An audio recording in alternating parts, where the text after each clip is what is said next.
Hello, good morning everyone. So welcome again to Nursing Entrance Data 24/7. I am Hek Shokant, your physics educator.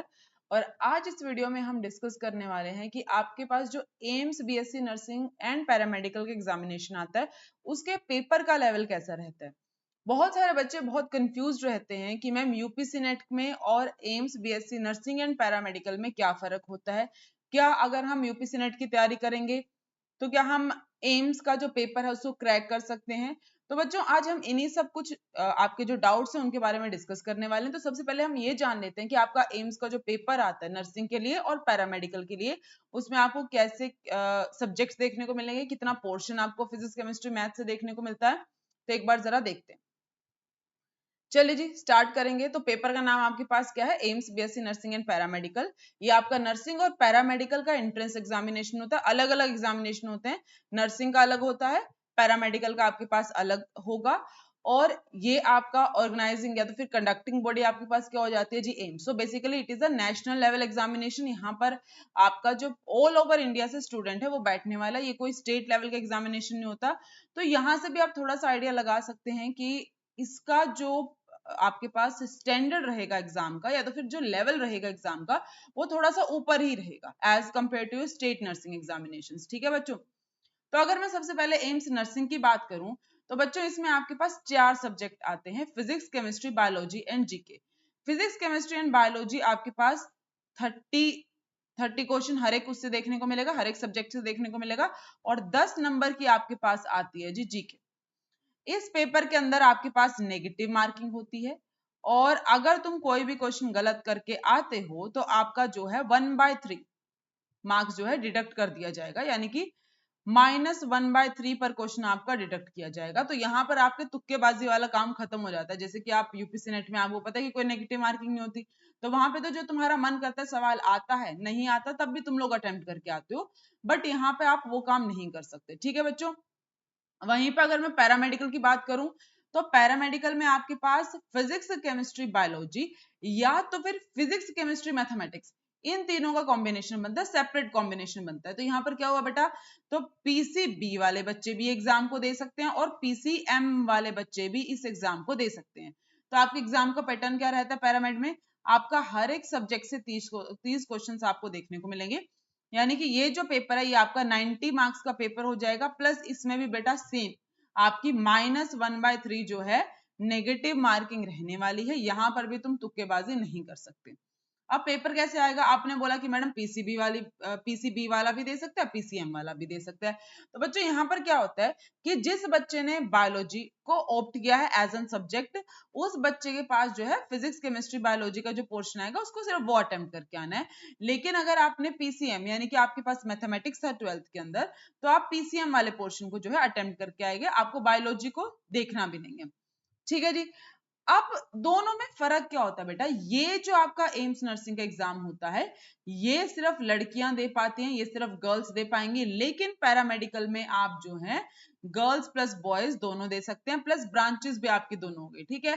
तो इसमें फायदा ये होता है कि जो भी बच्चा पैरामेडिकल के लिए तैयारी कर रहा है उसके लिए फायदा ये है कि एक तो अगर तुम्हारे पास मैथमेटिक्स है तुम ये एग्जाम दे पाओगे, तुम्हारा मन है एम से पैरामेडिकल का कोर्स करने का, तो लड़के भी दे सकते हैं। साथ में जिसके पास मैथमेटिक्स रहा है 12th में बोर्ड्स के अंदर वो भी ये पेपर को अटेम्प्ट कर पाएगा। अब तुमको ये समझ में आ गया कि पेपर का पैटर्न क्या होता है, किस तरीके के आपके जो है सेक्शंस को डिवाइड किया गया है, और यहाँ पर आपकी नेगेटिव मार्किंग भी हो सकती है। ठीक है जी। हो सकती क्या है, होती ही है डेफिनेटली, यहाँ पर -1/3 नेगेटिव मार्किंग होती है। अब हम थोड़ा सा आपके क्वेश्चंस की लेवल की बात करेंगे। तो जैसे कि आप यहाँ पर देख पा रहे हैं कि आपका जो ज्यादा फोकस रहता है वो न्यूमेरिकल्स पे रहता है। इनफैक्ट अगर मैं नर्सिंग की बात करूं, इस बार तो फिर भी एक आध फॉर्मूला पूछा गया था 2024 में, उसमें सारे के सारे क्वेश्चंस आपके कैसे थे, न्यूमेरिकल्स थे। ठीक है। And same goes for your paramedical. Paramedical के भी अंदर बच्चा आपके पास क्या होता है, सारे के सारे क्वेश्चन कैसे पूछे जाते हैं, आपके पास न्यूमेरिकल्स ही पूछे जाते हैं। आपको कोई भी यहाँ पे थ्योरी बेस्ड क्वेश्चन देखने को नहीं मिलेगा। अगर मैं 2025 की बात करूँ ना, एक क्वेश्चन नर्सिंग के अंदर पूछा गया था जिसमें आपका ट्रांसफॉर्मर से वो क्वेश्चन था, जिसमें पूछा था कि ट्रांसफॉर्मर की कोर को लेमिनेटेड क्यों रखते हैं।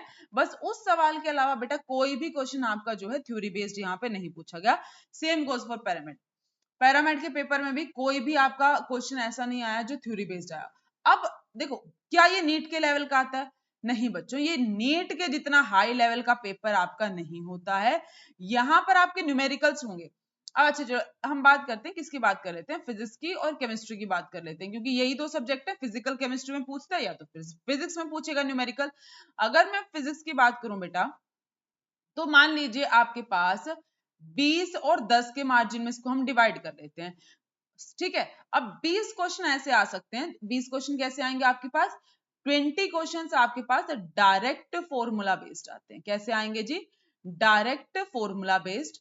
तो अगर आप चाहें, जो भी बच्चा तैयारी करता है, जैसे कि आप यूपीसी नेट की तैयारी कर रहे हो, थोड़ा सा अपना लेवल अप करके ना आप इस पेपर को अटेम्प्ट कर पाओगे और साथ के साथ आपकी तैयारी हो जाएगी, ठीक है। और बाकी के अगर मैं 10 क्वेश्चंस की बात करूं, अब वो 10 क्वेश्चंस कैसे बन सकते हैं? वो 10 क्वेश्चंस में आपका हल्का फुल्का बेसिक सा कंसेप्ट भी पूछ सकता है कि आपको बेसिक अगर कंसेप्ट्स क्लियर हैं तो वहां से भी आपके जो क्वेश्चंस हैं वो हो जाएंगे। बहुत ज्यादा हाई लेवल का क्वेश्चन यहाँ पे नहीं पूछा जाएगा। थ्योरी पर यहाँ पर आपको कम फोकस करके जाना है, लेस फोकस होनी है थ्योरी। थ्योरी पर इतना फोकस मत कीजिएगा। लेकिन अगर आप लोगों को लगता है कि मैम हम तो यूपीसी नेट भी देंगे और हम तो एम्स का पेपर भी देने वाले हैं, तो बच्चों आप थ्योरी प्लस फॉर्मूलाज और कंसेप्ट सब पर फोकस करके चलिए, क्योंकि थ्योरी आपका यूपीसी नेट के पॉइंट ऑफ व्यू से काफी इंपॉर्टेंट होता है, और फॉर्मूलाज हो गए या तो फिर आपके पास जो कंसेप्ट हो गए वो आपके एम्स के पॉइंट ऑफ व्यू से ज्यादा इंपॉर्टेंट रहेगा। तो मैं यहाँ पर आपको ये सजेस्ट करूंगी कि आपको नीट लेवल की प्रिपरेशन नहीं करनी। देखो पता है क्या होता है, अगर तुमको मान लीजिए आपको लगता है कि मैम मुझे थोड़ा सा आइडिया चाहिए कि कैसा आएगा, दो तरीके होते हैं बेटा। एक तो आप क्या कर लो, PYQs कर लीजिए। लेकिन दिक्कत क्या आती है, अब तुम्हारा कोई भी नर्सिंग एग्जाम होता है, वहां पर दिक्कत कहां पर आती है बेटा जी? आपका एम्स जो है, या तो फिर अगर मैं KGMU की बात करूं, या तो फिर आपका KGMU बोल रही सॉरी, आपका यूपीसी नेट की बात करूं, यहां पर आपको PYQs जो है वो अवेलेबल नहीं करवाए जाते हैं। तो आपको जो भी क्वेश्चंस देखने को मिलेंगे वो सिर्फ और सिर्फ आपको मेमोरी बेस्ड क्वेश्चंस देखने को मिलेंगे, जो कि कुछ बच्चों ने आकर के बता दिए होंगे। उसके बेसिस पर हर एक इंस्टीट्यूट जो है अपना पेपर फॉर्मुलेट कर लेता है, कि आइडिया लगा लेता है कि भैया हाँ इस तरीके के क्वेश्चन पूछे गए होंगे। तो आपको एज सच बिल्कुल एक्यूरेट प्रीवियस ईयर क्वेश्चंस इसके अवेलेबल नहीं होते। तो फिर तैयारी कैसे करें भाई?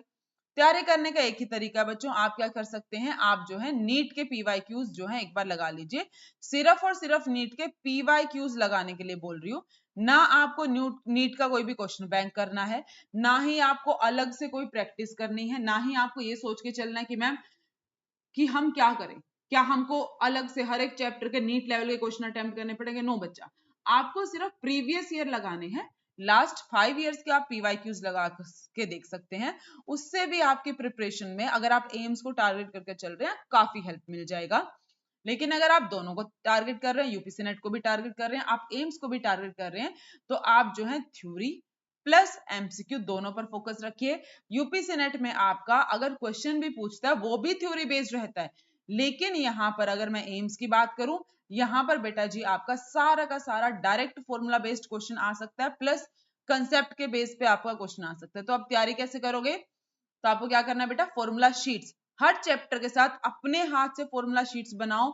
तुम टीचर्स को बोलते रहते हो कि मैम प्रोवाइड करवा दीजिए, या तो फिर आप अलग अलग जो भी आपके सोर्सेज हैं, रिसोर्सेज आपके इंटरनेट पर अवेलेबल है, वहां से आप ढूंढने की कोशिश करते हैं। भैया अभी तुम्हारे पास बहुत टाइम, समझ रहे हैं स्टूडेंट्स, आपके पास अभी बहुत टाइम है। अपने हाथ से अगर आप लोग खुद से फॉर्मूला शीट्स बनाएंगे तभी आपको ज्यादा फायदा मिलेगा। अगर तुम्हारे पास चलो 15 दिन बचे हैं, तब तो तुम XYZ रिसोर्सेज की हेल्प लो, समझ में आता है। अभी तो आप चैप्टर वाइज खुद से अपनी फॉर्मूला नोटबुक्स बना सकते हैं, उन फॉर्मूलाज को रिवाइज कीजिए, उन पर बेसिस आप बेसिक जो NCERT के अंदर आपके फॉर्मूला बेस्ड क्वेश्चंस हैं उनको अटेम्प्ट करने की कोशिश करोगे, तब बहुत आराम से आप लोग जो है अपना जो एम्स का नर्सिंग एंड पैरामेडिकल का एग्जाम जो है क्लियर कर सकते हैं। अब रही बात कि मैम हमको तो रिसोर्सेज ही नहीं क्लियर हो पाते कि हम कैसे करें, रिसोर्सेज बता दीजिए। तो बच्चों यूट्यूब पर तो जो आपकी क्लासेस चलती हैं वो तो चलती ही हैं। उसके अलावा अगर मैं आपको बैचेस के बारे में बताऊं, तो प्रतिज्ञा सीरीज के अंदर आपका एम्स 2026 के लिए एक बैच जो है नए सिरे से लॉन्च किया जाने वाला है। उस बैच का नाम आपके पास क्या रहने वाला है, एम 2026। इसकी स्टार्टिंग डेट क्या है बेटा? इसकी स्टार्टिंग डेट है आपके पास 10 सितंबर, यानी कि ये आपका 10 सितंबर से शुरू होगा। यहाँ पर आपको बैच का प्राइसिंग जो है 5999 दिखाई दे रहा है। अभी आपको बैच 5999 में ना मिलकर केवल और केवल 1199 रुपए में मिलेगा। लेकिन अगर ये भी प्राइस आपको ज्यादा लगता है तो बेटा जी आप क्या करेंगे, Y932 इस कोड को आप यूज कर सकते हैं, तो आपको ये बैच जो है और डिस्काउंटेड प्राइस में मिल जाएगा। ठीक है जी। अगर मैं बात करूं पैरामेडिकल के लिए, तो एम्स पैरामेडिकल के लिए भी बच्चों योद्धा सीरीज के अंदर आपका एक बैच लॉन्च किया गया है, जो कि अगेन आपका कब से स्टार्ट होने जा रहा है जी? ये आपका 10 सितंबर से स्टार्ट होने जा रहा है। ये भी इसका प्राइसिंग आपको थोड़ा सा कम दिखाई देगा, क्योंकि देखो एम्स नर्सिंग में आपके पास जीके भी पूछी जा रही है, यहाँ पर आपके पास जीके नहीं पूछी जाती। तो जिस तरीके का आपका सिलेबस रहेगा उस तरीके का बच्चों आपके पास प्राइसिंग रहने वाला है। तो यहाँ पर आपको बैच का प्राइसिंग जो है 999 रहेगा। अगर आप वही Y932 इस कोड का इस्तेमाल करते हैं बच्चों, तो आपको इस बैच का प्राइस जो है और डिस्काउंटेड रेट पर मिल जाएगा। ठीक है बेटा। अगर मैं बात करूं किसकी, मान लीजिए आपको जो है कुछ बच्चे ऐसे होते हैं जो यूपीसी नेट का पेपर भी देंगे, आरयूएचएस का पेपर भी देंगे, एंड देन आप एम्स को भी टारगेट करके चल रहे हो, तो आप जो है बेटा जी इस नर्सिंग एंट्रेंस महापैक को कंसीडर कर सकते हैं। इसके अंदर आपके पास सारे के सारे बैचेस जो है इंक्लूडेड हैं। 10,000 प्लस आवर की क्लासेस यहाँ पर रहेंगी, टेस्ट सीरीज, नोट्स, सब कुछ यहाँ पर बेटा आपको प्रोवाइड करवाया जाएगा। अगेन जब आप इसको परचेज करेंगे तो Y932 इस कोड का आप यूज कर लीजिएगा। तो ये जो एंट्रेंस महापैक है ये भी आपको डिस्काउंटेड रेट पर मिल जाएगा। अब बात करते हैं कि आपको बैच लेना है तो बैच कैसे मिलेगा। आप अपने ब्राउजर में अड्डा 24/7 टाइप कीजिए। क्या टाइप करना है जी? अड्डा 24/7। जो भी आपको पहला लिंक मिलता है उस पर आप क्लिक करेंगे तो आपको ऑल कोर्सेज दिखाई दे जाएगा। तो उस ऑल कोर्सेज में से आपको नर्सिंग पर जाना है। नर्सिंग में जाने के बाद बेटा जी आप या तो यूपीसी नेट पर चले जाइएगा, लेकिन अगर आपको एम्स के लिए बैचेस चाहिए तो आप बीएससी नर्सिंग एंड पैरामेडिकल पर क्लिक कीजिए। तो आपको ये सारे के सारे बैचेस जो हैं वो अवेलेबल जो हैं दिखाई दे जाएंगे। ठीक है बेटा। तो बैचेस को परचेज करने से पहले जब आप बाय नाउ पर क्लिक करेंगे तो एक बार जो है Y932 इस कोड को जो है यूज कर लीजिएगा, तो आपको ये जो बैच है वो डिस्काउंटेड प्राइस पर मिल जाएगा। इस वीडियो के लिए इतना ही। अगर आपको एम्स बीएससी नर्सिंग या तो फिर पैरामेडिकल के रिगार्डिंग कोई भी डाउट होगा, please drop me a comment. मैं आपको जो है उन कमेंट्स का रिप्लाई करूंगी, आपके सारे के सारे डाउट्स को क्लियर करने की कोशिश करूंगी। Have a nice day.